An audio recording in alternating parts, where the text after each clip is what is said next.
Then the angels will call to the believers. So the angels grab them as well. And they come to Allah subhanahu wa ta'ala. In a hadith it says that Allah will say to them, come closer. He will say, Abdi udnu minni, my servant, come closer to me. There are some special servants from Allah subhanahu wa ta'ala will say to them, udnu minni, come closer to me. That servant keeps coming closer and closer and closer until finally the nur covers him, the hijab covers him, and there is between him and Allah a veil, a different type of veil. No angel can hear or see, only between him and Allah. Allah subhanahu wa ta'ala speaks to them. In a speech, Allah's speech, we know that Allah subhanahu wa ta'ala has a speech. He told us this in the hadith and in the ayat. He speaks, He has a speech, but we don't know what this speech is like. لَيْسَ كَمِثْلِهِ شَيْءٍ وَهُوَ السَّمِيعُ الْبَصِيرُ. There is nothing like Him, and He hears and sees all things. Just like He says He hears and sees, He speaks, but how does He see? How does He hear? Not like us. In a manner that befits Him, He knows subhanahu wa ta'ala. We accept it as it is. And Allah says to him, Abdi, look at your records. And he sees sins. Allah says to him, didn't you know that you did this sin and I could see you? He did it in secret and I could see you. Didn't you know this day will come? Didn't you know that today I will question you? Didn't you know? And he will say, Rabbi, I did. And Allah subhanahu wa ta'ala will say to him, why did you do it?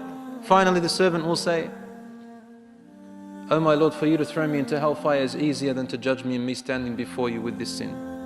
So then he looks at the other, next page. He sees another sin, worse than the other one. Same thing happens. Then he looks, and there are worse sins, and sin keeps growing.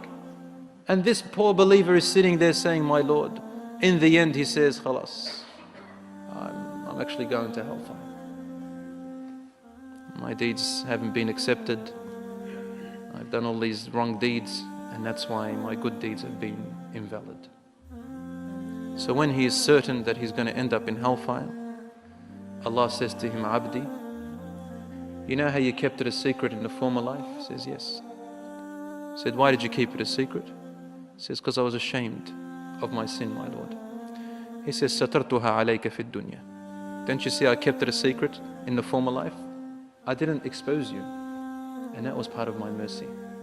وَالْيَوْمَ أَسْتُرُهَا عَلَيْكَ. And today, I will keep it a secret. I will not expose it.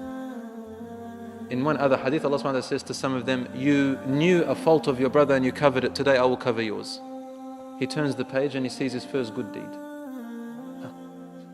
Then he turns and sees a better deed, and his deeds keeps growing. Then he turns back and the records are empty. The records are empty of his sins. The angels don't know. It's wiped off. The sins will be forgotten.